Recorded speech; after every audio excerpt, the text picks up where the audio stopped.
Salut, moi c'est Lauriane, bienvenue dans ma tête d'éternelle insatisfaite. Dans cet épisode 2, que j'ai appelé « L'argent ferait-il mon bonheur ?», je vous emmène directement dans ma tête pour vous parler de mon rapport à l'argent et de son impact dans ma vie. L'argent, c'est un sujet qui nous touche tous et toutes, mais on a tous évidemment une manière différente de l'appréhender et de l'utiliser. Donc je vous embarque dans ma vision à moi. C'est parti!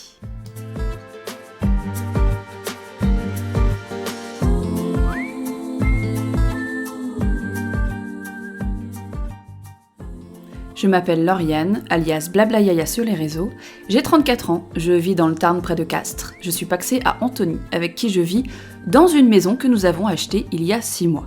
Donc nous sommes depuis peu propriétaires. Et nous attendons un bébé. Désolée pour ceux qui me connaissent déjà ou qui ont déjà eu ce contexte dans le premier épisode, mais comme tout le monde ne me connaît pas, et peut-être des gens vont tomber sur ce premier épisode pour la première fois, donc je préfère que tout le monde ait les bonnes infos et le contexte. Ça me semble important de rappeler ces petits détails à chaque début de podcast pour resituer tout ça. Donc aujourd'hui, dans ce nouvel épisode, mon challenge, c'est de vous parler d'argent, sans tabou, sans détour. Pour rester spontané mais structuré, j'ai décidé d'articuler ce podcast autour des 2 questions que je vais me poser à moi-même et auxquelles je vais répondre. Ça me permettra de structurer mon propos et de pas partir dans tous les sens. Alors, première question. Est-ce que je considère que j'ai de l'argent aujourd'hui ? Eh bien, pour ça, je vais vous donner mon contexte professionnel et personnel. Donc, je travaille à temps plein, 35 heures, au SMIC. Je n'ai pas d'économie. À part depuis très récemment, où j'ai réussi à mettre un tout petit peu d'argent de côté, mais c'est très nouveau, très frais. Et c'est vraiment pas, j'ai pas de compte avec des milliers d'euros dessus qui me permettent de voir venir. C'est-à-dire, je n'ai pas d'argent de côté, je n'ai pas de compte dans les Caraïbes, malheureusement. Cela étant dit, je suis propriétaire depuis 6 mois et ça c'est très nouveau dans ma vie et surtout c'est très inattendu. Pour être très transparente avec vous, nous sommes propriétaires avec Antony grâce à une opportunité de prêt familial. On n'a pas une famille qui est fortunée, vous emballez pas, mais on a eu une opportunité d'emprunter de l'argent à une partie de notre famille, ce qui est une opportunité assez exceptionnelle parce que, autant dire que les banques, on pouvait toujours se gratter pour emprunter quoi que ce soit, même en temps de, pas crise, mais alors là, en ce moment, autant vous dire que il devait bien se marrer à la banque. Et puis, on a un bébé en route. Voilà, c'est important de le dire parce que, effectivement, forcément, ça impacte un petit peu nos décisions pécuniaires. Donc, d'une part, est-ce que je considère que j'ai de l'argent aujourd'hui ? Oui. Parce que mon frigo, je peux le remplir, parce que j'ai de quoi payer mes factures. Parfois même, certains mois, on se pose la question, voilà, est-ce qu'on se fait un ciné ? Est-ce qu'on se fait un resto ? Alors le resto, c'est du Buffalo Grill, on n'est pas sur un truc de luxe, mais enfin quand même. Donc d'une part, oui, je suis tentée de dire que je considère que j'ai de l'argent, que mon couple, mon foyer, a de l'argent. D'autre part, je suis tentée de dire pas tant que ça, quoi. Ou de dire non, on n'a pas tant d'argent. Et pourquoi ? Parce qu'en fait, je vibre le manque depuis toujours. De manière générale. Vous l'avez vu dans mon premier podcast, je vais surtout, et ça c'est dans ma personnalité, c'est aussi pour ceux qui connaissent l'énéagramme ou pour ceux qui s'y intéressent, je suis de base profil 4, donc c'est dans ce que je suis, de vibrer plutôt dans ce qui me manque. Voilà, je vais pas forcément tout de suite voir ce que j'ai, mais plutôt voir ce que je n'ai pas. Voilà, je travaille beaucoup dessus depuis des années et ça va mieux, mais ça fait encore partie de qui je suis. Pour ceux qui s'intéressent à l'énéagramme d'ailleurs, je vous renvoie à ma chaîne YouTube dans laquelle j'interprète tous les différents profils. Si c'est quelque chose qui vraiment vous intéresse et que vous avez envie vous-même de vous questionner sur votre base de profil, je ne peux que vous encourager à contacter Cécile Flora Lefebvre avec qui j'ai collaboré sur les vidéos des profils et qui sera ravie, je pense, de vous prendre en rendez-vous et de profiler avec vous votre base énéagramme. Parce que ça permet de comprendre beaucoup de choses et notamment, moi, ça m'a permis de comprendre que j'étais quand même très axée sur le manque. Et notamment, le manque d'argent. Voilà, c'est quelque chose que je vis depuis 5 ans plus particulièrement, avec un découvert régulier. Ça s'est résorbé depuis le fait que j'ai pris un boulot à temps plein, donc depuis septembre 2022. Mais en gros, entre 2017 et 2022, j'étais à découvert, en moyenne entre 100 et 500 euros de découvert par mois. Très régulièrement pendant 5 ans. Et carrément, entre 2020 et 2022, tous les mois à découvert. Voilà, il n'y avait pas de mois qui faisaient des exceptions et j'avais même tendance à creuser malheureusement ce découvert, c'est-à-dire que j'ai commencé peut-être avec un découvert de 100 € et j'ai fini à moins 500. Alors, pourquoi ce découvert ? Un peu de contexte, voilà, moi j'ai vécu en Haute-Savoie, qui est une très belle région, mais pour ceux qui connaissent, c'est extrêmement cher. J'ai pas vécu toujours en couple, ou quand je vivais en couple, on partageait les dépenses, mais on n'avait pas forcément la même manière de gérer l'argent, etc. Donc je me suis souvent retrouvée en fait à payer des loyers seuls, et des loyers trop chers, parce que des loyers de Haute-Savoie. C'est arrivé aussi très régulièrement que j'ai plus de dépenses que de revenus. Par exemple, entre 2020 et 2022, où j'ai essayé de développer mon auto-entreprise, eh bien clairement, je ne faisais pas ou très peu de chiffre d'affaires, et surtout, je touchais un chômage de 1000 €, 900 ou 1000 €, ça dépendait des mois, et mon chiffre d'affaires qui n'excédait rarement pas les 200 € par mois, de toute façon, sur ces 200 € de chiffre d'affaires, vous enlevez 20% de charges, déjà, et surtout, vous déduisez 70% qui est déduit du chômage, en fait, du montant du chômage, donc c'était complémentaire, si vous voulez, du chômage, mais enfin, ça n'allait pas, c'était pas 200 € en plus que j'ajoutais à mes 1000 € de chômage. Donc, en gros, j'ai connu très régulièrement un budget de dépenses supérieur à un budget de revenus. Et quand je parle de budget dépenses, je parle pas de choses complètement mirobolantes, je parle juste d'avoir un forfait mobile, d'avoir internet, d'avoir une mutuelle. J'ai toujours aimé à penser que je n'étais pas dépensière. Mais je n'aime pas me refuser des choses. C'est-à-dire que j'ai quand même tendance à avoir envie de profiter de la vie, à fonctionner un petit peu au coup de cœur, et à ne pas avoir envie de faire des économies à long terme ou moyen terme parce que pour moi l'argent est fait pour être dépensé. En tout cas c'est comme ça que j'ai vécu les choses jusqu'à présent. La seule chose pour laquelle je savais qu'il fallait économiser et je n'y arrivais pas parce que ça me filait des boutons, c'était par exemple les impôts. Ça me rendait folle de mettre de l'argent de côté pour l'État. Vraiment je comprenais pas ce concept. Donc comment j'ai fait pour me faire plaisir jusqu'à présent, parce que vous allez me dire, mais Lauriane, si t'as été à découvert pendant 5 ans, comment t'as fait ? Alors moi, ma solution, et je dis pas que c'est la bonne, franchement, c'est pas quelque chose que je vous conseille spécialement, parce que je suis personne pour vous conseiller quoi que ce soit, mais c'est la solution que moi j'avais à disposition, qui peut être un petit peu, pas dangereuse, mais qui est pas forcément recommandée quand on a des découvertes, etc. Donc attention si vous avez envie d'appliquer ce genre de choses, mais j'utilisais régulièrement les paiements en plusieurs fois. Le paiement en plusieurs fois, ça s'accepte sur dossier aussi, on peut pas faire ça quand on n'a vraiment pas du tout d'argent. Donc souvent, moi j'avais une situation qui était suffisante pour me permettre de faire des petits paiements en plusieurs fois, puis on parle de petites sommes. Mais voilà, quand j'avais besoin de petites sommes.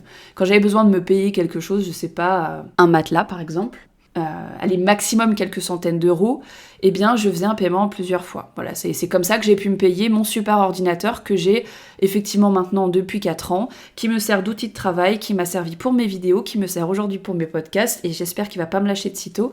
Donc le paiement en plusieurs fois, disons que c'était un peu la solution que j'avais pour simplement m'autoriser certaines choses pour continuer à me faire plaisir. Et encore une fois, quand je parle de se faire plaisir, je parle pas vraiment que de loisirs, je parle aussi et surtout de choses vraiment importantes pour moi, des choses qui étaient nécessaires à mon bien-être, des choses qui pouvaient me faciliter le quotidien. Et puis c'était sur des choses dont j'estimais que j'avais vraiment besoin, c'était pas pour faire du shopping, acheter des choses vraiment dont j'avais pas besoin. Alors pendant ces 5 dernières années, j'ai considéré, j'étais assez mal, j'étais même très mal, très peu à l'aise avec l'aspect découvert, j'en étais vraiment pas fière, surtout que je voyais autour de moi des gens qui commençaient à devenir propriétaires, des gens qui faisaient des projets, qui faisaient des voyages, des choses comme ça, et moi c'est vraiment quelque chose que je ne faisais pas, voilà, c'était pas dans ma manière de vivre, mais c'est surtout parce qu'en fait j'avais pas d'argent de côté et je cherchais pas à en avoir, mais ça j'expliquerai peut-être un peu après pourquoi. J'ai jamais considéré que je vivais donc aisément,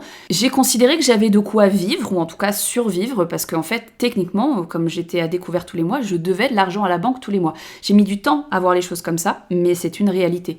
Donc j'étais dans le rouge, je culpabilisais pour ça, et en même temps, j'avais pas la sensation d'avoir le choix, parce que j'avais beau revoir mon budget encore et encore à la baisse, eh bien c'était des choses dont j'avais vraiment besoin, et dont je ne voulais pas me passer. D'ailleurs, je me souviendrai toujours d'un coup de fil que j'avais passé à ma banquière, une fois où je lui avais expliqué, je lui ai dit je n'en peux plus parce que je ne sais pas comment m'en sortir financièrement, et elle m'avait répondu, elle m'avait dit mais Lauriane, si je peux vous rassurer, vous ne faites pas partie de mes clients qui m'empêchaient de dormir la nuit, parce que votre découvert tous les mois, il est comblé. En fait, Moi, j'avais l'impression d'être une personne horrible, mais en même temps, je continuais parce que je faisais des choix de vie qui faisaient que je gagnais pas forcément plus que ce que je dépensais. Et que pour autant, j'allais pas m'empêcher d'avoir une mutuelle, j'allais pas m'empêcher de payer mon logiciel vidéo. Enfin, vous voyez, c'était des choix qui pour moi étaient quand même importants pour me développer personnellement ou professionnellement. Et en même temps, ma banquière m'avait vachement déculpabilisée en me disant, enfin, elle n'était pas derrière mon cul, mais à m'appeler, à me demander ce qui se passait avec mes finances, parce qu'en fait, tous les mois, mes revenus, même s'ils n'étaient pas suffisants, ils comblaient le découvert. Et simplement, il avait tendance à se creuser un petit peu, mais je n'ai dépassé que très rarement ce fameux palier des moins 500 €. Et c'est pour ça que pendant longtemps, ça m'a pas paru grave. Je sais pas si vous allez comprendre la nuance, ça veut dire que je culpabilisais parce que je voyais bien que j'étais un peu en décalage par rapport à d'autres personnes, que ma manière de gérer mon argent et de le dépenser était différente, mais en même temps, j'avais pas l'impression que c'était super grave, que j'avais vraiment le choix, surtout vu l'endroit où je vivais. Donc je considérais que j'avais de quoi vivre, ou en tout cas que j'avais de quoi me maintenir, mais j'étais pas à l'aise avec l'idée parce que ça pouvait arriver du coup qu'on m'avance de l'argent pour me rendre service. J'avais horreur de me sentir redevable. Les seules personnes envers qui je me sentirais toujours redevable toute ma vie, et ça je l'ai accepté, enfin je l'accepte, je suis en cours d'acceptation, ce sont mes parents. Donc j'avais de quoi vivre et je m'en sortais malgré ce découvert récurrent, mais je vivais pas aisément, on peut pas dire ça. J'étais vraiment la nana qui sortait boire un coup mais qui payait jamais sa tournée. J'étais la nana qui, même des fois, ne buvait pas un coup parce qu'elle avait pas de quoi se le payer ou parce qu'elle se disait « non, mais j'ai pas d'argent à mettre là-dedans ». Alors, une grande chance pour moi, je ne bois pas ou peu d'alcool, donc concrètement, j'allais boire un coup surtout pour être avec les gens et pas forcément pour consommer. Donc voilà, j'étais pas dépensière au sens où je dépensais de l'argent dans tout et n'importe quoi. Par contre, voilà, je suis assez sujette au coup de cœur et surtout, je me suis jamais privée de me faire plaisir, c'est une réalité aussi. Donc, même si j'ai réussi à me maintenir à flot pendant quelques temps, eh bien, l'argent restait, si je suis honnête avec moi, une source de stress et de tension permanente. Surtout quand je me retrouvais en difficulté et que j'étais pas à l'aise à l'idée de demander un coup de main à mes parents, qui étaient toujours prêts à me le donner, y a pas de souci.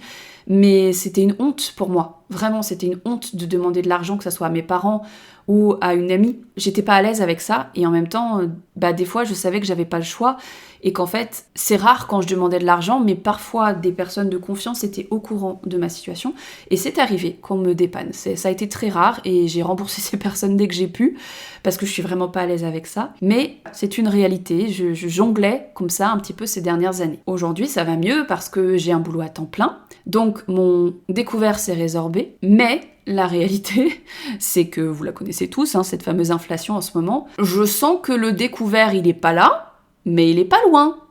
Surtout que là, on a acheté une maison, donc forcément on a fait des travaux, on a eu quelques frais en emménageant dans cette maison, malgré le fait que notre prêt, en fait, n'excède pas le loyer que nous avions avant en location. Donc dans tous les cas, le fait d'acheter cette maison, finalement, ça nous revient moins cher d'être propriétaire aujourd'hui que d'avoir été locataire hier. Mais malgré mon temps plein, mes dépenses sont un peu différentes aujourd'hui, d'autant que je commence un petit peu à investir pour le bébé. Alors, c'est pas le genre de choses qui me coûtent cher aujourd'hui parce que moi je suis vraiment adepte, et ce depuis 5 ans aussi. Je suis une grande adepte de l'occasion, notamment pour les vêtements. Du coup, je suis pas une grande dépensière, aujourd'hui toujours pas. Mais la valeur des choses a énormément augmenté, les prix ont énormément augmenté, c'est un secret pour personne, tout le monde se le prend en pleine tronche en ce moment. Donc je sens que, voilà mon petit SMIC, à 35 heures, pour l'instant il fait le taf, mais pour combien de temps encore, ça je sais pas trop. Et d'ailleurs c'est assez marrant, je fais une petite parenthèse là-dessus, sur la vision de l'argent de mon chéri. J'espère qu'il ne m'en voudra pas de l'aborder ici dans ce podcast. Mon chéri, c'est vachement bien, et c'est pour ça que j'en parle, parce que moi, si l'argent est une source de stress aujourd'hui, et que je considère que j'en ai pas beaucoup, pas assez, pas comme j'aimerais, mon chéri, quant à lui, il a un autre vécu. Voilà, moi j'ai jamais manqué de rien, et lui, il a eu des périodes de sa vie où il a manqué de beaucoup de choses. Et notamment, je ne raconterai pas son histoire ou son vécu ici parce que ce n'est pas à moi de le faire, c'est son histoire. Mais en tout cas, son vécu fait qu'il a un rapport à l'argent qui est complètement différent et qu'alors lui, à partir du moment où il a de l'argent sur son compte, tout va bien. Et des fois, je lui envie vraiment cette manière de penser parce que moi, je ne peux pas m'empêcher de voir le chiffre qui s'approche de 0 parce que j'ai été tellement souvent au-delà du 0 dans les moins que j'ai une vision qui est vraiment biaisée, là où lui, en fait, je dis pas que sa vision est forcément parfaite, mais je la trouve en tout cas visiblement plus saine que la mienne, parce que finalement, il a vécu une bonne partie de sa vie avec moins d'argent que moi, et moins de dépenses aussi. Du coup, son approche, sa vision de l'argent est beaucoup plus saine, parce qu'en fait, il se dit, en fait, tant que j'ai de l'argent, c'est ok. Et je sais pas comment il se débrouille, mais il a de l'argent. Voilà, il arrive à se faire plaisir et à payer ce qu'il a à payer, etc. Il a vécu quelques années avec un RSA, et franchement, ça l'a jamais stressé, lui, de vivre avec 500 €. Voilà. Là où moi, même avec 1000 €, comme j'avais des dépenses qui allaient jusqu'à 1200 €, 1300 €, forcément j'avais un découvert qui se creusait tous les mois, et du coup moi j'étais un peu en panique tous les mois, quoi. Mais j'avais accepté cette situation, voilà, ça faisait partie de ma vie. Alors ce qui est très bien, c'est que on vit ensemble, on est pacsés, on a une maison ensemble, et on a un bébé qui arrive. Donc autant vous dire que nos deux visions sont obligées de collaborer, et c'est un équilibre entre lui et moi, du coup, parce que moi, je vais être beaucoup plus dans l'anticipation que lui. Je vais être beaucoup plus regardante sur les dépenses. Et lui, à l'inverse, quand il n'y a pas de quoi s'en faire, il va être vachement présent et vachement calme à ce niveau-là pour me dire « Hé Lauriane, tout va bien, on va trouver une solution, tout va bien, pour l'instant l'argent il est là. » Voilà. Ce qui est certain, c'est que ni lui ni moi ne sommes économes. Donc ça, c'est sûr que c'est pas un avantage qu'on a. Mais en tout cas, moi j'ai ce souci vraiment de la dépense et du budget qui m'a été hérité de ma maman. Et lui, il a ce côté, on vit, on voit, on avise. Et ce calme, quoi qu'il arrive, c'est pas un angoissé, mon chéri, et vraiment, je pense que je l'ai pas choisi pour rien, parce que vraiment, c'est quelque chose dont j'ai besoin. Si j'ai un angoissé de l'argent ou de la vie avec moi à la maison, mais c'est foutu. C'est foutu. On va tous les deux se tirer vers le bas et c'est voué à l'échec. Alors, je vais passer à la deuxième question parce que, vous voyez, je pars déjà dans tous les sens. J'ai déjà envie de vous parler de un peu tout. La deuxième question que je voulais me poser à moi-même, c'est quelle éducation j'ai eue autour de l'argent ? Parce que ça va certainement vous poser la question à vous aussi, de savoir comment, en fait, vous avez grandi autour de cette question de l'argent. Qu'est-ce qu'on vous a laissé penser, voir, comprendre de l'argent et à quel point ça vous a impacté aujourd'hui. Alors moi, je parlais il y a quelques minutes de ma maman, du fait que cette question du budget, de la gestion de l'argent, etc., je la tiens principalement de ma maman. Et pour être plus précise, maman, si tu écoutes ce podcast, je ne vais pas t'étonner, mais il faut que je le dise, je ne peux pas parler d'argent et ne pas parler de ta vision de l'argent, en tout cas celle que tu m'as montrée et dont je me suis imprégnée toute ma vie, c'est que ma maman, ma chère maman que j'aime de tout mon cœur, trouve tout cher. Toujours, tout le temps. Pour ma maman, en fait, tout est toujours trop cher. Et c'est valable pour tout et certainement n'importe quoi. Et quelque part, elle a raison. La différence, c'est qu'aujourd'hui, voilà, on constate que tout est cher, etc. Mais ma maman, elle trouvait déjà tout cher quand j'avais 10, 12, 15 ans. Donc j'ai entendu ça toute ma vie. J'ai même entendu ça quand on était enfant. Donc forcément, ma vision de la valeur des choses en est impactée. Parce que à l'époque où on achetait, je vais essayer de donner des exemples, ça va être un peu flou, mais l'argent, le rapport à l'argent qu'on a facilement avec ses parents, c'est par exemple quand on achète des fringues. Parce que quand on est jeune, c'est pas souvent nous qui les achetons et qui les payons. Par exemple, à l'époque où on pouvait faire du shopping avec ma maman, si, que ce soit elle ou moi, on repère quelque chose qu'on aimerait acheter, mais admettons qu'à l'époque, au début de l'euro, on voyait des t-shirts à, je sais pas moi, à 6 €, et déjà, ma maman, elle trouvait que c'était cher. Alors imaginez aujourd'hui, moi, quand je vois les t-shirts à 20 balles Moi, quand je vois un t-shirt à 20 balles aujourd'hui, j'ai envie de pleurer. Parce que j'ai cette historique avec ma maman qui fait que pour moi, la valeur des choses c'est quelque part, elle avait raison. Elle a raison. Bien sûr que c'est cher, bien sûr que c'était déjà cher. Mais si, en fait, je restais bloquée sur cette vision de ma maman, le fait est que je n'achèterais jamais rien. Voilà. Donc, en fait, cette éducation de ma maman, je parle beaucoup de ma maman parce qu'en fait, j'ai assez peu de souvenirs de discussions à propos de l'argent avec mon papa. Sauf peut-être que je pense que eux ils ont une sorte d'équilibre aussi parce que mon papa il était un petit peu plus chill là-dessus avant. Aujourd'hui, je ne sais pas, ça les regarde. En tout cas, j'avais un peu l'impression que ma maman finalement était très regardante sur le budget. D'ailleurs, c'est elle que je voyais faire les comptes avec les tickets, etc. Et mon papa, à l'inverse, qui de temps en temps, voulait se faire plaisir. Les idées pour acheter telle ou telle chose, c'était plutôt mon papa qui les impulsait. C'est la vision que j'avais de mes parents à la maison. Et j'espère qu'ils m'en voudront pas d'en parler parce que c'est ce qui m'a construit construite en fait. Donc je le partage pas pour dévoiler un secret de Polichinelle, mais plutôt pour montrer un petit peu dans quel contexte j'ai grandi, si ça peut parler aux gens. En tout cas, moi du coup, j'avais l'impression de ressembler beaucoup plus à mon papa dans mon rapport aux choses, dans cette notion de « ouais mais quand même, si on a de l'argent, c'est fait pour être dépensé, moi j'ai envie de me faire plaisir ». Et en même temps, j'avais le warning tout le temps dans ma tête de ma maman qui disait « bah oui mais non, c'est trop cher, l'argent, on le dépense pas n'importe comment, etc. » Donc en fait, j'ai grandi vraiment dans cette contradiction, et ce qui a fait que j'ai développé très très vite une culpabilité à l'idée d'acheter des choses. Ça m'a pas empêché d'acheter des choses, attention, parce que très vite, j'ai dû faire des choix. Mais ça m'a mis très vite dans une culpabilité, pour même être très concrète, et là maman, tu ne vas pas être surprise en écoutant ça, mais jusqu'à tard dans ma vie, quand je rentrais d'une session shopping où j'étais seule, parce qu'au bout d'un moment j'ai arrêté d'acheter des vêtements avec ma maman, forcément à un moment donné on grandit, on devient adulte, et surtout on dépense son propre argent. Eh bien, quand je dépensais de l'argent dans les vêtements, à l'époque où j'achetais dans le neuf, c'est très régulièrement que quand j'achetais un vêtement, quand je pouvais, je l'achetais en réduction, mais vous connaissez le truc, hein, on va faire les soldes, et puis on craque sur le truc de la nouvelle collection qui n'a aucune promo dessus, c'est la règle. Ça nous arrive à toutes, à tous. Donc, combien de fois je suis rentrée avec un sac avec éventuellement un ou deux vêtements dedans, j'étais pas dans l'excès mais quand même, dedans j'avais un coup de cœur qui avait coûté certainement peut-être des fois jusqu'à 50, 60, 70 €, ça a pu m'arriver pour une robe, 70 €. Jamais je serais rentrée à la maison en disant à ma mère j'ai acheté une robe 70 €, jamais.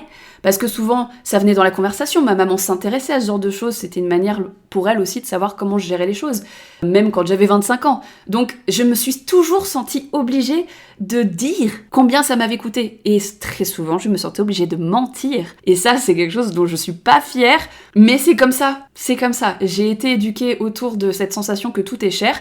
Donc, si moi, je décide d'acheter quelque chose qui, à mes yeux, est déjà cher, je me dis toujours, ma mère, autant dire qu'elle va trouver que c'est affreux et que je peux pas dépenser de l'argent là-dedans. Donc, je ne pouvais pas. C'est très rare quand j'ai donné le vrai prix des choses à ma maman. C'est très, très rare. Je lui disais souvent que c'était en promo, etc. parce que je ne voulais pas qu'elle me fasse culpabiliser, je ne voulais pas qu'elle me voie comme quelqu'un qui dépense sans compter, surtout que c'était pas comme ça que je voyais les choses. Je ne voulais certainement pas la décevoir, surtout. Moi, j'avais l'impression vraiment de fonctionner au coup de cœur. J'achetais pas tous les jours, je vous rassure. Mais voilà, le peu de fois où j'achetais, je me sentais obligée de mentir pour pas avouer que j'avais acheté des choses qui, forcément, à ses yeux, allaient être chères. Par ailleurs, donc ça, c'est une première chose. Ensuite, l'éducation que j'ai eue par rapport à l'argent, c'est que mes parents m'ont toujours dit. Alors ça, c'est sûr, ils ont dû le lâcher plusieurs fois. Mais fais des économies, Lauriane, fais des économies. Mais ils ne m'ont jamais expliqué pourquoi. Et ça, s'ils écoutent ce podcast, ils vont peut-être se dire « Non, on t'en a parlé ». Eh bien, je vous assure que non. En tout cas, on n'a jamais parlé concrètement de pourquoi il fallait mettre de l'argent de côté. Et puis si on en a parlé, je sais pas comment ni quand, mais en tout cas, la conversation qu'on a eue dessus, ça m'a pas paru suffisamment concret, ça m'a pas convaincu, je n'ai pas compris puisque je ne l'ai pas appliqué. Et aujourd'hui, je me rends bien compte que, en fait, bien sûr que c'est important de mettre de l'argent de côté. Bien sûr, mais si on n'explique pas à un enfant, à une adolescente, à un jeune adulte pourquoi c'est important d'économiser, si c'est pas naturel chez nous, on le fera jamais. Moi, on m'a jamais expliqué, ou alors je nuance mon propos, je n'ai jamais fait l'effort de comprendre que, en fait, si tu veux pouvoir être propriétaire à 30 ou 35 ans, il te faut un acompte, il te faut plusieurs milliers d'euros sur un compte pour que la banque te prête de l'argent ou pour que tu puisses même voir venir. Alors ça, les coups durs, ça, mes parents, ils m'en parlent souvent, mais je n'ai quasiment jamais eu de coups durs dans toute ma vie. Et quand j'ai eu des coups durs, mes parents ont toujours été là. Je pense qu'ils étaient un peu partagés entre le fait de me faire comprendre que c'était important que je gère mon propre budget et que je ne dépense pas sans compter. Et j'espère m'être améliorée là-dessus quand même ces dernières années, parce que ça n'a pas été forcément toujours le cas dans mes premières années d'autonomie, d'indépendance.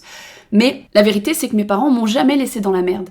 Donc en fait, ils me donnaient un exemple. Alors, est-ce que la solution, ça aurait été que mes parents me mettent dans la merde ?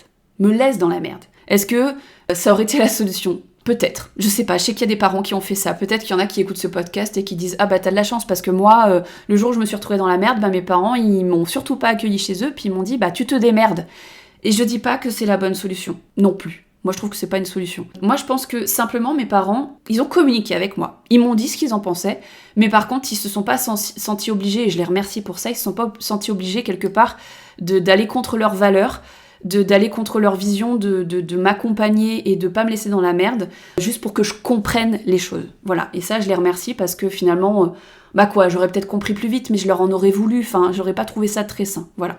Donc ils m'ont jamais laissé dans la merde juste pour que je comprenne qu'il fallait économiser de l'argent. Mais ce qui fait que j'ai jamais eu vraiment de gros coups durs. À part, effectivement, ces dernières années où j'étais à découvert, mais vous voyez, je considère même pas que c'était un coup dur, j'avais l'impression qu'en fait j'avais pas le choix, c'était comme ça, je vivais dans une région chère et c'était comme ça, puis c'est tout. Donc tout ça pour dire que les économies, oui, on m'en parlait vaguement, mais j'avais pas compris, c'était un concept complètement fou de me dire, en fait j'ai de l'argent, mais je le garde, je le mets de côté, je l'utilise pas. Moi j'avais vraiment toujours au fond de moi cette vision, mais attendez, mais l'argent c'est fait pour être dépensé en fait. Puis il fallait avoir des projets.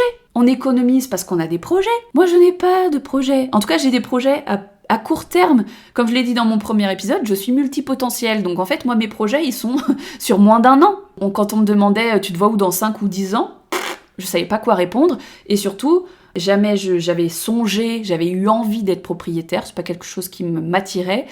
Les voyages... oui, ça me disait bien, mais j'ai toujours eu du mal avec le concept de mettre plusieurs centaines d'euros dans quelque chose qui est pas concret et qui va peut-être me faire des souvenirs dans la tête, mais qui finalement, au bout d'une semaine ou 2 semaines, sera déjà fini. C'est pour ça que je dis que j'ai un rapport à l'argent qui est un peu particulier. Donc j'ai jamais eu de projet vraiment où je me suis dit, tiens, pour ce projet-là, il faut que je mette de l'argent de côté. Et donc si on me dit, Lauriane, c'est important d'avoir de l'argent de côté, fais des économies, mais qu'on m'explique pas pourquoi, et qu'on m'explique pas non plus comment, j'économise pas. Voilà. Et je me retrouve à 34 ans sans argent de côté. Bon, la vérité, c'est que j'ai compris à 32 ans qu'il aurait fallu que j'ai de l'argent de côté, mais qu'à partir de ce moment-là, j'étais déjà avec des dépenses plus élevées que des revenus, et que donc, j'allais pas mettre de côté alors que j'étais à découvert tous les mois. Ça n'avait absolument aucun sens. Donc j'ai jamais manqué de rien, mais j'ai jamais fait d'économie pour autant parce que je ne mettais pas de sens derrière. J'ai toujours été aidée quand j'étais un peu dans la merde, donc là-dessus, mais j'ai toujours eu une bonne étoile, c'est un truc de fou. Hein. J'ai toujours eu beaucoup de chance et ça, j'en ai conscience, vraiment j'en ai conscience. Comme j'avais pas de projet à long terme, ou pas de motivation liée à une volonté d'épargner, et ça vraiment j'insiste là-dessus, j'avais pas de volonté d'épargner parce que j'avais pas de motivation de projet derrière, je mettais pas de sens, je n'ai jamais économisé. Et là, je me retrouve donc à 34 ans aujourd'hui et pour la première fois de ma vie, je suis propriétaire et j'économise depuis quelques mois. Mais parce que là, j'ai un projet concret, j'ai un bébé qui arrive. Et que je me suis renseignée, j'ai vu, ça coûte un peu cher d'avoir un bébé, surtout aujourd'hui. Donc, autant vous dire qu'aujourd'hui, j'économise. Ah, petit chat est arrivé. Est-ce que je vais devoir te couper au montage ou est-ce que tu vas être sage ? Ça va être la grande question. Je passe à la 3e question parce que, vous voyez, j'ai vraiment beaucoup de choses à raconter. Et l'idée, c'est vraiment d'essayer de laisser mon flot de parole se faire et de pas trop me couper au montage, mais on verra si c'est digeste pour vous. Alors, donc, j'ai déjà un petit peu abordé ce point-là, mais finalement, c'est quoi ma vision de l'argent, du coup ? Et surtout, c'est quoi ma vision de l'argent et de ceux qui en ont de l'argent ? Est-ce que ma vision, elle est différente aussi selon la manière dont les gens gagnent cet argent ? Et là, je vais sortir un petit peu de moi. Je pense que certains vont se reconnaître dans ce que je vais dire. Et certains vont me dire, mais c'est horrible, Lauriane, la manière dont tu vois les choses. Et je serais curieuse d'avoir votre avis là-dessus. Donc n'hésitez pas, sur les partages de mon podcast, à commenter et à me dire comment vous vivez les choses. Alors, mon regard sur les riches. Très concrètement, mon regard sur les riches. J'ai cette vision de, ils ont de l'argent, ils font pas d'efforts. Ils ont plus vraiment la valeur des choses. Je suis clairement en colère contre les riches de manière générale et depuis toujours. Je vais même le dire, j'ai une sorte de mépris. Alors, je vais faire une globalité en parlant des riches, mais on est d'accord que c'est beaucoup plus complexe que ça et qu'on peut diviser les gens quand même en plusieurs catégories. Donc, d'une part, je méprise ces gens parce qu'en fait, ils ont quelque chose que je n'ai pas et que je pense au fond de moi, j'ai envie d'avoir. Donc, je suis en colère contre eux. Encore plus, et je reviendrai dessus, si cet argent, ils n'ont pas fait d'efforts pour l'avoir. Mais la vérité, c'est surtout que je les envie, que je suis jalouse en fait de ces gens. Et là, je rebondis tout de suite donc sur le sentiment de est-ce qu'ils ont mérité cet argent ? Je vais parler de méritocratie. Moi, j'ai quand même cette croyance autour de la méritocratie qui est très ancrée. Et je sais pas vous, forcément c'est la vision de nos parents, de nos grands-parents, qu'on s'est plus ou moins appropriée ou au contraire dont on essaie de se détacher. Moi, j'essaie de me détacher aujourd'hui, mais c'est quand même bien ancré en moi et dans mon éducation. L'argent, en fait, ça se mérite. Faut travailler dur pour avoir de l'argent. Et j'ai travaillé un petit peu sur ma vision de l'argent, mon rapport à l'argent ces dernières années, grâce notamment à ma formation au coaching et à la découverte du développement personnel. Et je me suis dit, mais tiens donc, est-ce que ça expliquerait pas pourquoi j'ai toujours finalement fait en sorte de pas en avoir beaucoup de l'argent. Qu'est-ce qui fait que j'ai jamais vraiment économisé, au-delà du fait que j'avais pas de projet à long terme donc? Est-ce qu'il n'y a pas un petit truc inconscient qui se joue finalement? Est-ce que j'ai pas peur d'en avoir de l'argent? Alors d'une part, est-ce que j'ai pas peur d'en avoir parce que finalement j'aurais peur d'être associée à ces gens qui ont de l'argent, que moi-même je méprise par moments, donc est-ce que j'ai pas peur d'être jugée comme moi-même je juge ces gens? Et est-ce que une part de moi, c'est montrer à quel point mon rapport à l'argent je le trouve complexe, est-ce qu'une part de moi n'a pas le sentiment de ne pas le mériter aussi cet argent? Est-ce que j'ai pas peur de réussir finalement? Si on associe en tout cas l'argent à la réussite. Et pourtant, j'aime bien me faire plaisir. Il y a une époque même, c'est beaucoup moins le cas aujourd'hui, mais il y a une époque, j'adorais faire plaisir aux gens, c'est-à-dire que mon argent, je le dépensais beaucoup pour faire des cadeaux, pour faire plaisir. Moi, ce qui me ferait plaisir aujourd'hui, c'est de ne pas compter. C'est de pouvoir dépenser justement sans avoir cette phrase de ma maman tout le temps dans la tête. « Oh non, ça c'est trop cher. Mais non, ça je peux pas parce que c'est pas prioritaire. » Voilà, j'ai vraiment cette notion, ce rapport à l'argent aujourd'hui de ce qui est prioritaire. J'aimerais bien ne pas compter. Je parle notamment dans mon premier podcast du fait que je m'ennuie, que du coup... je fais plus grand chose, et la vérité c'est qu'il y a plein de choses qui me semblent inaccessibles et que j'ai envie de faire aujourd'hui, comme des stages de théâtre d'improvisation, il y a des objets du quotidien qui me faciliteraient la vie, j'ai un peu envie de voyager aujourd'hui, pas forcément loin, mais j'ai un peu envie de voyager, et ben tout ça je ne peux pas le faire parce que je n'ai pas d'argent de côté. Voilà, je suis la première victime finalement de mes décisions toute ma vie. D'ailleurs j'ai un rapport un peu compliqué aussi aux aides auxquelles on peut avoir droit. Alors moi j'ai toujours considéré que j'avais pas profité des aides de l'État parce que j'ai quasiment jamais touché d'APL dans toute ma vie. Je rentrais jamais dans leur cadre, je sais pas comment ils font. Je n'ai jamais bénéficié du RSA. Par contre, j'ai exploité assez souvent dans ma vie mon droit au chômage. Ça, je l'avoue. Je l'ai exploité plusieurs fois parce que j'ai cette logique de multipotentiel, de besoin de nouveauté, de me renouveler, et cette incapacité à rester frustrée au travail, disons-le clairement, eh bien très souvent, voilà, j'ai arrêté un emploi, je me suis mise au chômage pour me reformer, pour me questionner, pour faire une reconversion correctement. Donc mon droit au chômage, je l'ai usé jusqu'à la corde et je pense que je le ferai un peu toute ma vie parce que c'est un droit que j'ai, ça je l'ai compris. Et pourtant, j'ai jamais été vraiment à l'aise avec ça. Jamais été vraiment à l'aise. Je pense que si j'avais eu des périodes au RSA ou si j'avais vraiment bénéficié d'aide dans ma vie, j'aurais pas été à l'aise avec ça. Alors que, en fait, c'est là pour ça, c'est un droit qu'on a. Mais voilà, j'aurais eu le sentiment de pas les mériter, voyez. Mais c'est la preuve que j'ai jamais manqué de rien finalement, parce que je pense que j'ai toujours été vraiment à la limite des gens qui avaient le droit à ces aides-là, et j'y ai jamais eu vraiment droit. Voilà, je gagnais toujours trop, ou alors il y a même des années, je gagnais pas assez, mais ils prenaient en compte les 2 années d'avant. Donc, enfin, voyez, vous connaissez le truc, hein, on n'est jamais dans la bonne case au bon moment, c'est la règle. Et finalement, je m'en suis sortie sans, donc c'est que quelque part, j'en avais peut-être pas tant besoin. Tout ça pour dire que j'ai un rapport à l'argent qui est compliqué, parce que j'ai l'impression de toujours pas le mériter, quelle que soit sa forme. Et pourtant, si on résume, j'ai peur d'en manquer. J'ai peur de manquer d'argent, mais j'ai peur aussi d'en avoir, comme je disais, parce que j'ai peur d'être jugée, parce que j'ai peur finalement de perdre un peu peut-être la valeur des choses. Je ne sais pas. En tout cas, c'est quand même compliqué de se dire « Attends, mais t'as peur d'en manquer, mais t'as peur d'en avoir. » Donc en fait, pour l'instant, c'est ce que j'ai maintenu, cette sorte de statu quo, de dire « Ok, je me débrouille pour avoir de quoi vivre ». Mais je fais pas des économies parce que ça veut dire que j'aurai de l'argent, et en même temps je me mets pas trop dans la merde parce que sinon je vais être en stress complet. Donc je suis toujours un petit peu dans cette sorte d'entre-deux. Je suis plus souvent d'ailleurs dans la peur de manquer, d'être dans l'angoisse que l'inverse, mais voilà. Je fais un petit lien par rapport notamment à ce projet de podcast, aux gens qui me connaissent et qui savent que quand même plusieurs fois dans ma vie, j'ai espéré, non pas être connue, mais gagner ma vie grâce à ma créativité, grâce à mon humour, grâce à ma manière de jouer la comédie, etc. Donc forcément, c'est des métiers qui sont beaucoup mieux vécus et on gagne beaucoup mieux sa vie quand on est connu, quand on est célèbre. Donc c'est un peu toutes les activités, tous les métiers que j'ai essayé de développer, c'était des fois en lien avec la célébrité. Et quand je me projette dans une célébrité, donc dans la richesse, je suis pas bien. Je pense que c'est pas pour rien non plus si j'ai jamais percé. C'est pas pour rien, c'est parce qu'en fait, il y a une part de moi qui estime que je ne dois pas réussir parce que je ne mérite pas de réussir, d'une part, parce que je ne mériterai pas cet argent, parce que je le ferais, finalement, je gagnerais cet argent en faisant ce que j'aime, ou simplement en étant ce que je suis, et en même temps, donc j'aurais pas l'impression de le mériter d'une part, et en même temps, si j'étais riche, je me jugerais, en fait. J'aurais peur d'être jugée par les gens parce que j'ai de l'argent, vous voyez. J'aurais le sentiment de devoir des comptes aussi. J'ai le sentiment que les gens qui ont de l'argent aujourd'hui, vraiment, ils doivent rendre des comptes, quoi.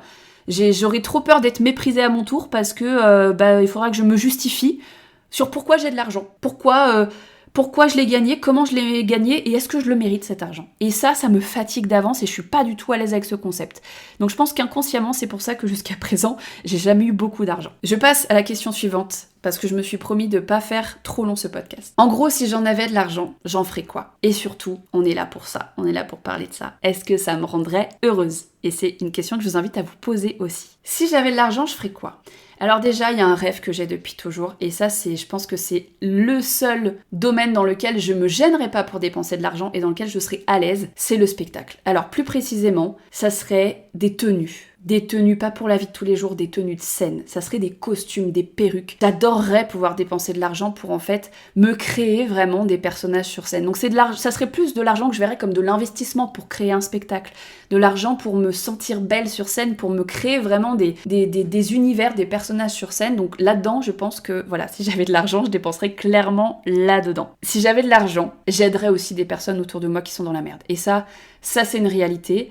Si j'avais suffisamment d'argent, c'est-à-dire moi pour vivre correctement, mais qu'en plus je pouvais aider d'autres personnes autour de moi à vivre correctement, alors pas des inconnus, je suis généreuse mais quand même j'ai mes limites, j'ai surtout des personnes très proches auxquelles je tiens énormément, que j'aimerais aider, plus que tout, parce que vraiment je trouve qu'elles sont dans des situations qui sont inacceptables, et qui, elles, devraient avoir droit, par exemple, à des aides et n'y ont pas droit, et ça me rend folle. Donc voilà, je pense que, et c'est pas pour faire ma Miss Monde ou ma mère Teresa, c'est vraiment, voilà, si j'avais cette possibilité, j'aimerais pouvoir aider des gens que je connais, que j'apprécie, j'aimerais pouvoir les soulager de ces angoisses, de ces choses-là. Et donc, est-ce que si j'avais de l'argent, est-ce que je serais plus heureuse? Je ne sais pas si je serais plus heureuse, parce que comme vous l'avez vu, et c'est le concept de ce podcast, je suis jamais satisfaite, donc si j'avais de l'argent, je serais jamais satisfaite. Ça ne me suffirait pas, ça ne me remplirait pas.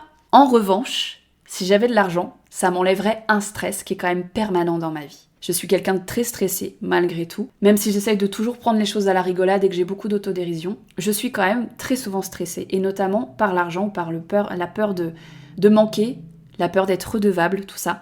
Donc si j'avais de l'argent, je serais au moins plus apaisée. Donc je serais pas plus heureuse, mais je serais plus sereine. Et ça c'est vrai que c'est une des choses qui fait qu'aujourd'hui, j'arrive à économiser.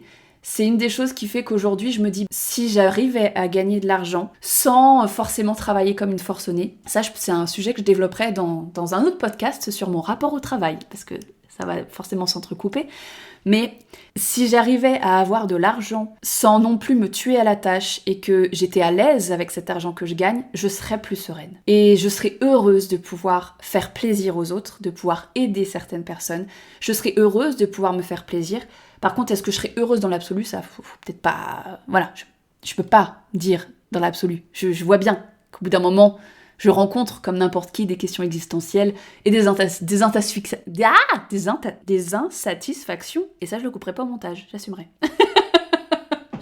Je suis tellement insatisfaite que j'arrive plus à dire le mot. Je vais finir sur cette dernière question. Est-ce que j'ai un plan pour obtenir cet argent? Et donc, je fais le lien avec ce que je viens de dire. Est-ce que gagner de l'argent en faisant ce que j'aime, donc c'est-à-dire en étant créative, en jouant la comédie, en parlant aux gens, en étant inspirante. En fait, je résumerais ça comme ça. Moi, j'aimerais gagner de l'argent en étant inspirante pour les gens, quoi que je fasse. En étant juste moi-même, j'aimerais inspirer les gens et gagner ma vie comme ça. C'est ce que j'aimerais profondément. Par contre, c'est un truc sur lequel je travaille encore beaucoup parce que je suis pas à l'aise, parce que justement, j'ai l'ombre de cette croyance qui rôde au-dessus de ma tête tout le temps, qui me dit « Mais Lauriane, tu vas quand même pas gagner ta vie en faisant ce que t'aimes, tu vas quand même pas gagner ta vie en faisant pas trop d'efforts. » Parce que j'ai cette vision qu'être moi-même, finalement, ça devrait pas me demander d'efforts. Évidemment que ça me demande des efforts parce que c'est très dur d'être soi-même et de s'assumer au quotidien. Et je pense que ça serait encore plus dur d'être moi-même et d'être payé pour être moi-même. Parce que là, le concept de ce podcast, c'est ça finalement, c'est d'être moi-même, sans filtre, de vous parler de moi, d'avoir suffisamment confiance en ce que je vis et en la manière dont je l'analyse pour me dire, mais ça va forcément résonner dans les gens, ils vont forcément en tirer quelque chose, et même s'ils payent pas ce podcast, eh bien, ils vont m'écouter. Ils vont écouter et à force d'écouter, il y a une communauté qui va se créer et des marques vont, parce que c'est comme ça que ça fonctionne aujourd'hui, il y a des marques qui vont m'approcher, qui vont me dire Dis donc Lauriane, vous avez quand même, je sais pas, tant de personnes qui vous écoutent, est-ce que vous pourriez peut-être parler de telle marque, etc. Et c'est comme ça que éventuellement ce podcast pourrait devenir rémunérateur. Est-ce que je vais devenir une influenceuse podcast ? Je ne sais pas. Évidemment, je me vois pas faire que ça, hein. Ça c'est mon côté multipotentiel. Je me verrais bien aussi, parce que ça c'est trop important pour moi, faire de la scène, et notamment créer des conférences, ou pareil, je vous parle de prise de conscience que j'ai eue, faire avancer les gens à travers mon vécu, à travers ce que moi j'ai envie de partager. Donc faire des conférences, être sur scène aussi de manière artistique, pouvoir jouer la comédie dans des films, sur scène, etc. Ça, j'adorerais pouvoir faire ça, et associer tout ça à, pourquoi pas, effectivement, ce podcast. Et ça pourrait prendre plein de formes différentes. Parce qu'en fait, ce que j'aimerais, c'est être rémunérée pour mes prises de parole. Et donc, finalement, quelque part, pour qui je suis. Est-ce que je serais à l'aise avec l'idée d'être payée pour ça ? C'est mon objectif, mais autant vous dire qu'il doit d'être atteint. Parce que je suis pas forcément à l'aise aujourd'hui avec cette notion un peu de facilité. Voilà. Et c'est quelque chose qui se développe beaucoup dans le développement personnel, cette notion d'accepter qu'en fait, tu peux avoir une zone, ils appellent ça une zone de génie. C'est-à-dire une zone où en fait, tu es doué pour un truc. Et si t'es doué pour un truc, tu peux être payé pour ça, même si tu fournis pas tous les efforts du monde pour faire cette activité-là, en fait. La notion de travail, qui vient quand même du mot torture, elle est très ancrée, et j'ai encore l'impression qu'il faut travailler dur, en fait, pour mériter de l'argent, pour mériter l'attention des gens. Et j'aimerais sortir de ça parce que c'est quelque chose qui me rend profondément malheureuse, parce que je ne suis pas d'une nature travailleuse. Moi, j'aime bien faire les choses quand c'est fluide, quand ça fait du sens pour moi. Alors là, par contre, je travaille, mais je m'en rends pas compte. J'ai besoin que le travail soit plaisant. Et donc, je fais le lien parce que, forcément, si j'ai besoin que le travail soit plaisant, j'ai besoin de gagner de l'argent un peu, voilà, avec fluidité. En tout cas, que ça soit assez facile pour moi d'en gagner. Et en même temps, je suis pas à l'aise avec l'argent fait, entre guillemets, facilement. Et elle est là, toute ma complexité et ma contradiction. J'espère que vous allez vous reconnaître un peu là-dedans, parce que sinon, je me sens bien seule. Donc, en gros, si demain j'ai de l'argent, je serai plus sereine, pas forcément heureuse. Et si demain j'ai de l'argent, selon comment je le gagne, je serai plus ou moins à l'aise avec l'idée de le mériter. Ça résume bien, en fait, le podcast d'aujourd'hui. J'espère que durant tout ce podcast, vous vous êtes vous-même posé les questions que je me suis posées. Évidemment, vous n'aurez pas les mêmes réponses, il y a peut-être des choses qui vont vous parler, d'autres pas. Mais en tout cas, je vous invite à vous poser ces questions-là parce que moi, ça m'a fait énormément avancer, évoluer sur mon rapport à l'argent.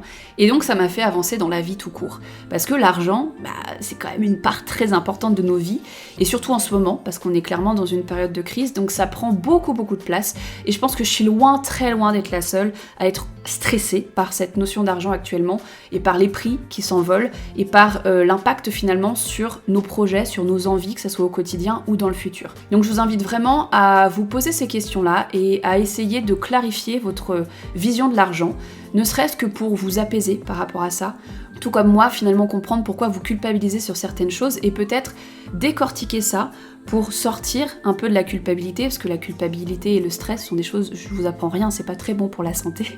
Donc si on arrive à mettre tout ça de côté, ça serait quand même super chouette. En parlant d'argent et de moula, je vous rappelle que malgré la crise actuelle, pour ceux qui le souhaitent et pour ceux qui le peuvent et qui veulent me soutenir, j'ai un compte Tipeee qui me permet de bénéficier de dons et qui vous permet d'avoir en contrepartie soit accès à mon programme Merveillance de développement personnel, soit à une séance de coaching avec moi. Donc n'hésitez pas à aller faire un tour. Et pour ceux qui n'ont pas les moyens mais qui aiment quand même mon travail, qui ont apprécié quand même ce podcast, je vous invite plus que de raison à le partager, à en parler autour de vous. S'il y a des personnes qui peuvent se reconnaître dans ce que j'ai dit ou à qui ça pourrait apporter quelque chose, surtout n'hésitez pas à le partager sur vos réseaux, à en parler autour de vous, autour d'un repas, autour d'un verre, parce que c'est comme ça en fait qu'on se développe, nous les créateurs de contenu, nous les gens qui essayons de gagner de l'argent malhonnêtement en étant simplement nous-mêmes, c'est comme ça qu'on gagne de l'argent. Donc j'ai clairement besoin de vous et de votre soutien. J'en profite pour vous remercier 1000 fois pour l'accueil que vous avez fait au premier épisode. Vraiment, j'avais envie de faire ce podcast et une part de moi se disait que ça allait plaire à quelques personnes, mais je pensais pas, honnêtement, que ça vous plairait autant. Donc vraiment, je vous remercie 1000 fois pour tous les retours super positifs et super constructifs que vous m'avez fait. Et ne changez rien parce que j'en ai besoin de ce soutien pour continuer. Donc merci à tous de votre soutien. Je vous propose qu'on se retrouve très bientôt pour un épisode 3 de Dans la tête de Yaya, éternelle insatisfaite. À bientôt!